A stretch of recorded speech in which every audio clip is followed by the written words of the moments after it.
Hi, folks. My name is Girish, the host for Back to Basics, another Back to Basics for another week. Today, we're going to be talking about mental fitness. What it takes to do mental fitness. Mental is one thing, fitness is another.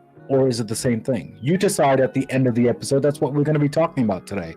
We're going to talk about 1 minute, 2 minute, 3 minute, or like an hour. That's what we're going to be talking about today. And today, I have a guest of mine. Amazing person. I just spoke with her just a few minutes ago. First time meeting. But we've been chatting off and on, offline, through an email.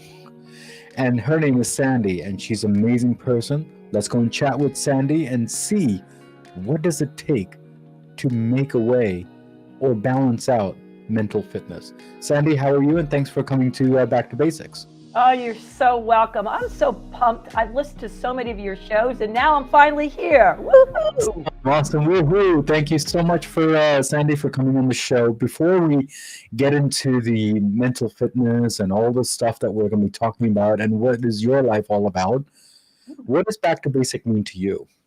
That's my favorite question. I'm known to say, don't make a big, hairy deal out of everything. Let's just take a breath, take a step back.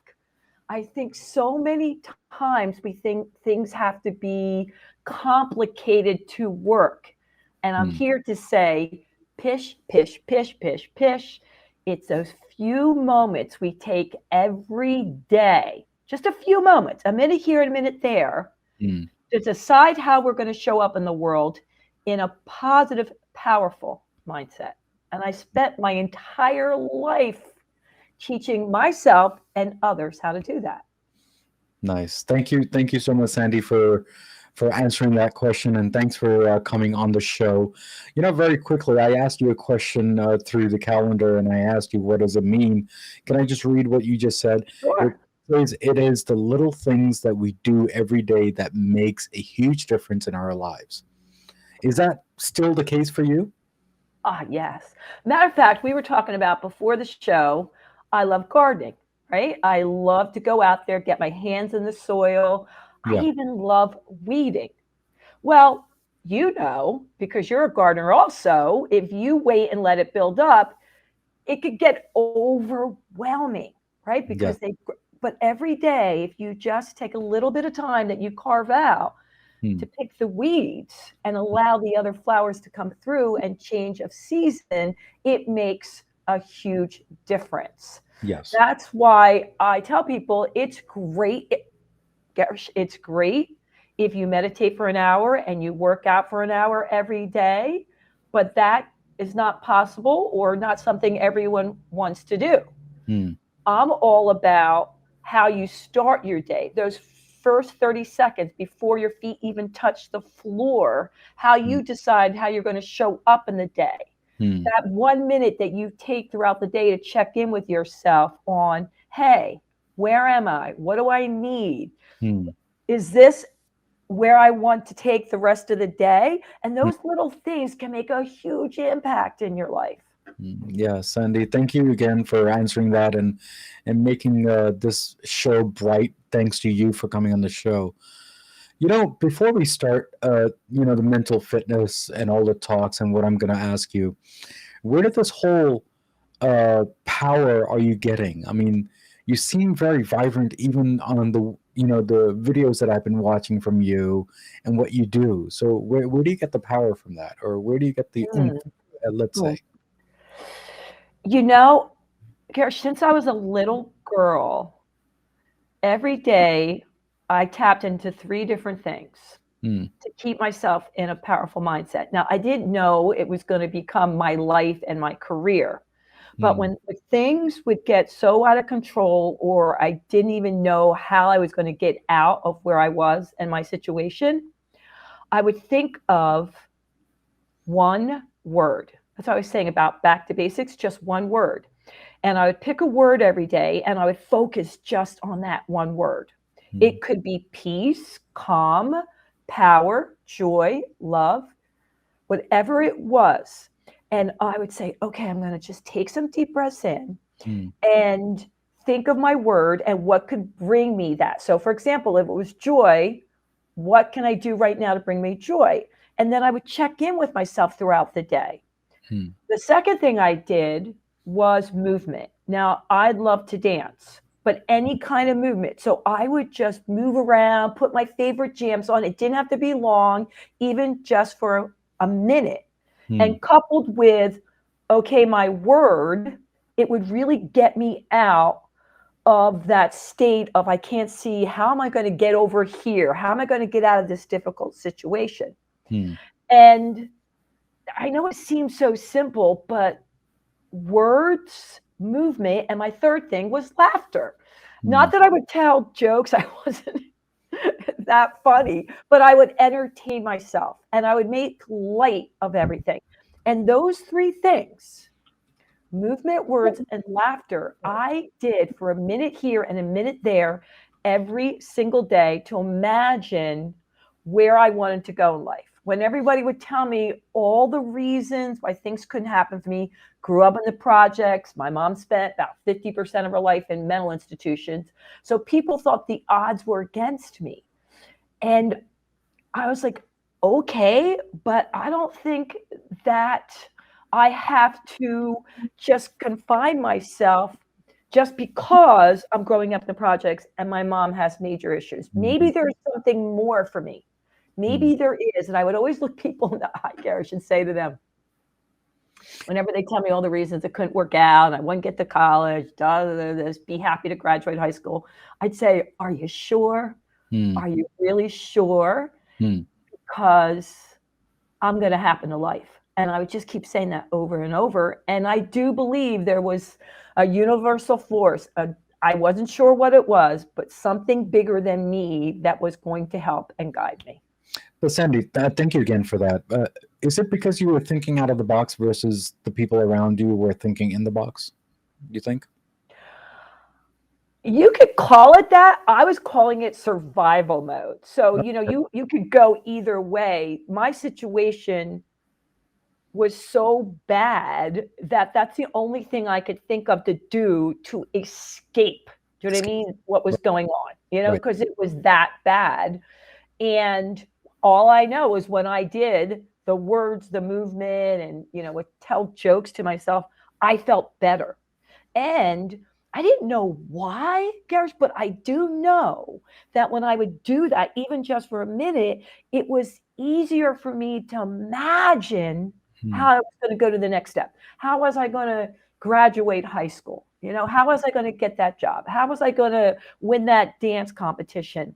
And, athletes do that all the time. They visualize the game, they visualize the shot. I just knew that when I did those things, it was easier for me to visualize being on that stage, getting to that college, whatever it was, getting that job. I mean, years later, I understand the neuroscience of it, but back then it was just survive. How was I going to survive? So from this, thank you again, Sandy, for that. So from the survival mode, you went into the mental fitness mode. Yeah. How did that transition happen? Well, fitness was always my vehicle to spread joy.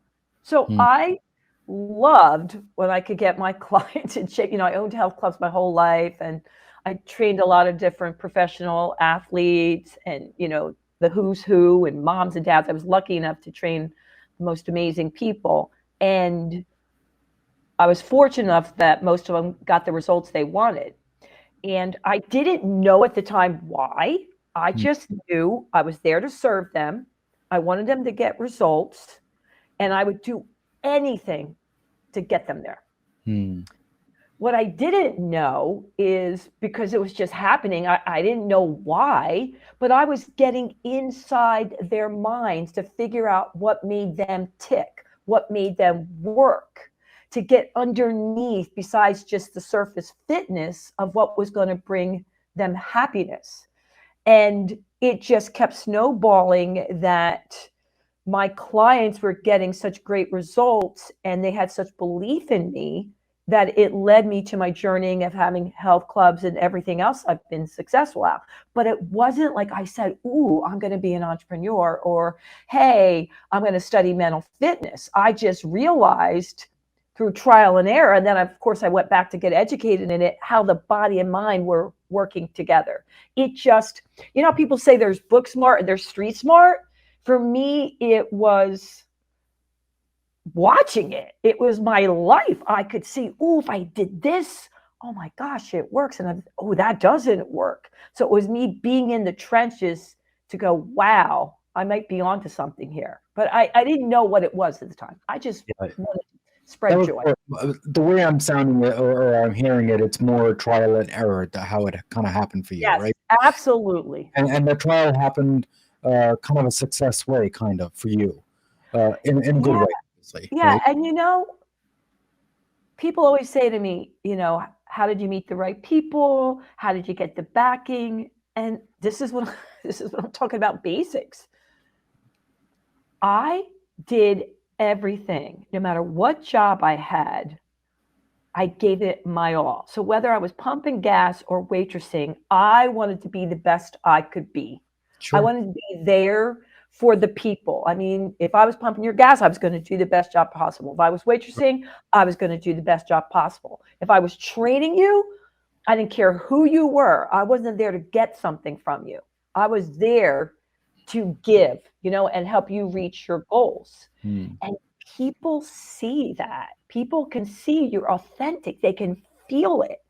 And that just propelled me to open up the doors when I couldn't even see where I was going. It's not like I had this plan. Like I would have been happy to graduate college and been a dance instructor, Yeah. The doors just kept opening up and opening up. Yeah, Sandy, thank you again for answering that question. On the website I was reading, and it says all it takes is 1 to 2 minutes a day to change your life in a positive and a powerful way. Now, is that true, or does that work for you? And have you seen results from other people? That's a big question. So I'm going to back up with a little story. Okay. I wasn't a writer, didn't think I was going to write any books, had no intention. But a few years ago, my staff said to me, Sandy, you always have these parables and these stories. You should write a book. I'm like, no, you really should write a book. Like all these different things you've learned along the way. So I was like, maybe I will write a book. And so I thought, what do I want to write about? Well, what do I care the most about? Spreading joy. So I thought, is there some technique or tool I could give people on how they could have more joy in their life? Not all, but more. So I studied 100 individuals for over a year. I would interview them at 2 hours a pop.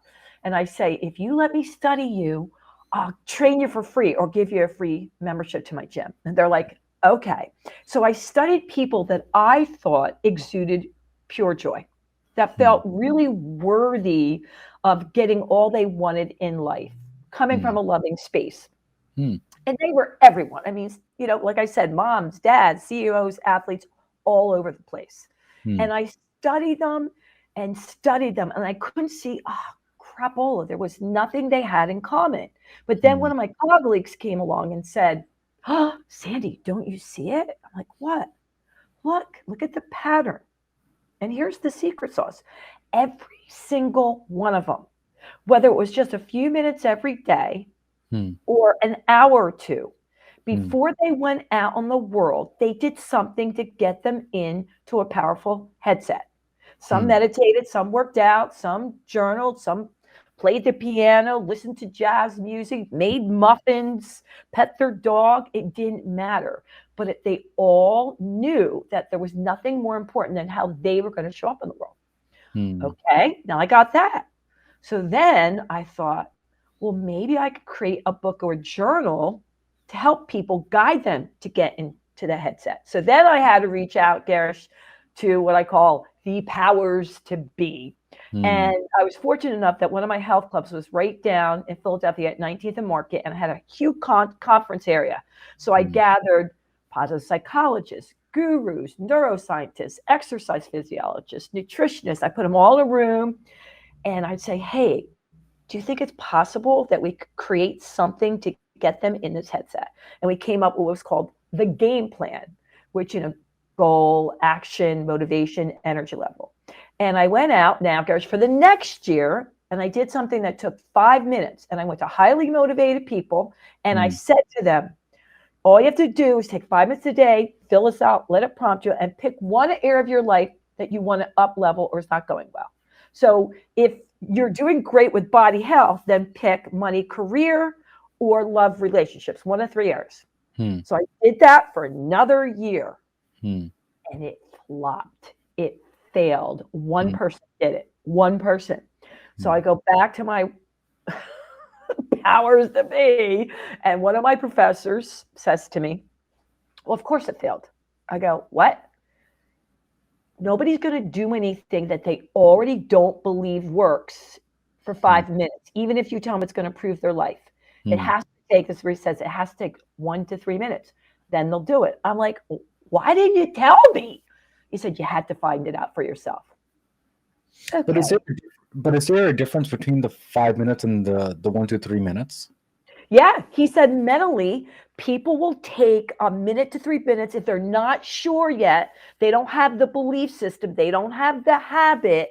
He said they'll be willing to do it. So then I created a journal that would guide them, their power statement, their word, their game plan, like a realistic goal, the action they were going after, the real motivation, how much energy level. And they did it. It was success. Then I go, okay, I'm on to something. And that's where the 1 to 3 minutes a day comes in.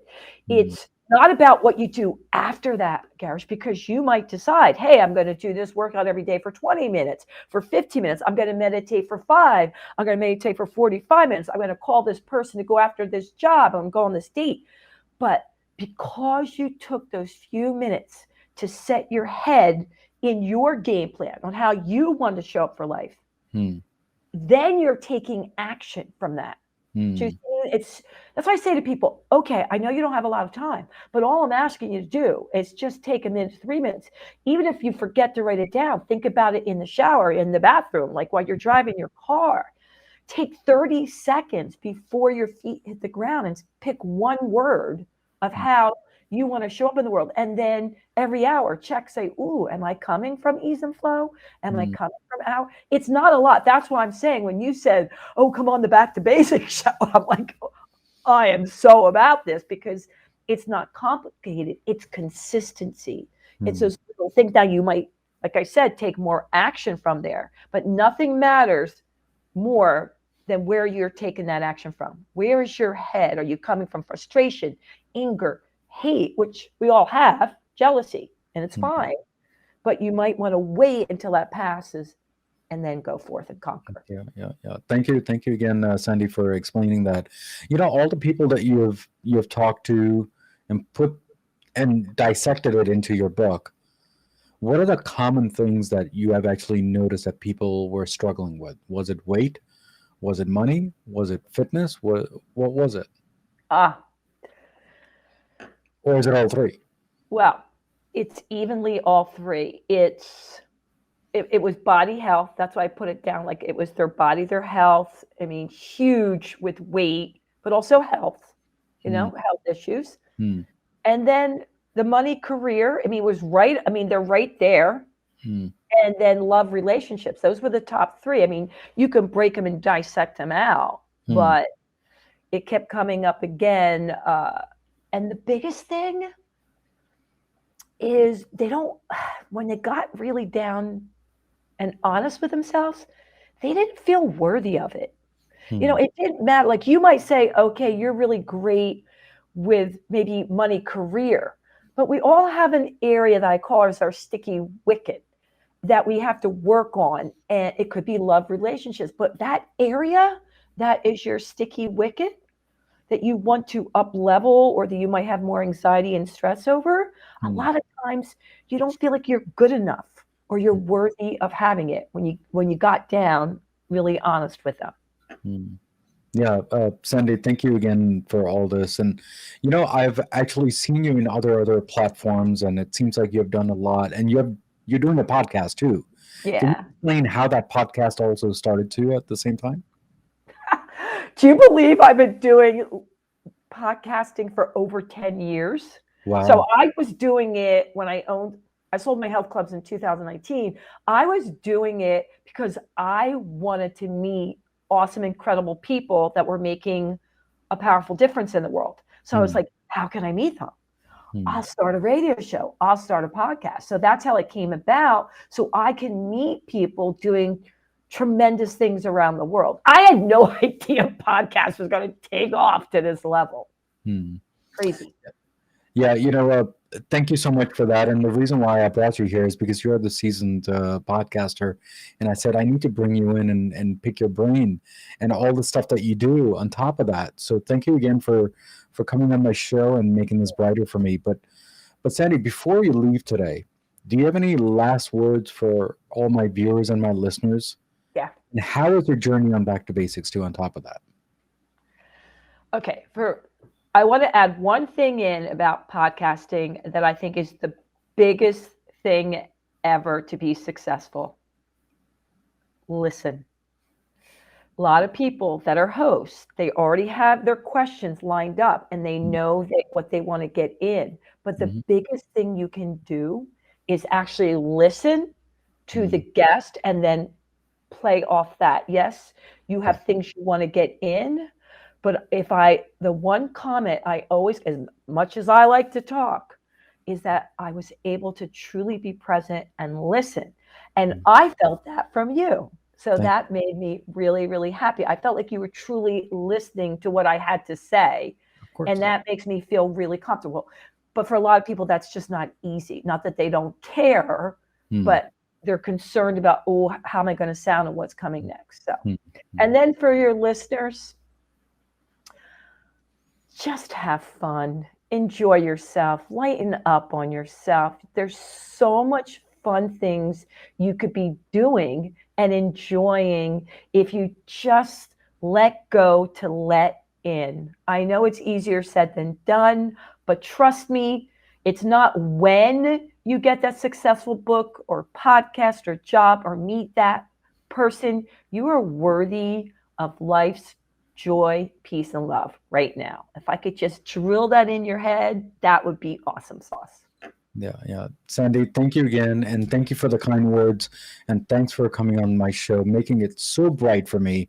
You have no idea how excited I am to get you on my show. So thank you again. And thank you for the honor. Oh, you're welcome. And have fun planting. Thank you. I will. Thank you so much. So guys, we spoke with Sandy today and we talked about many different things. And we talk about the mental health. We talk about the fitness. And it takes hours? No.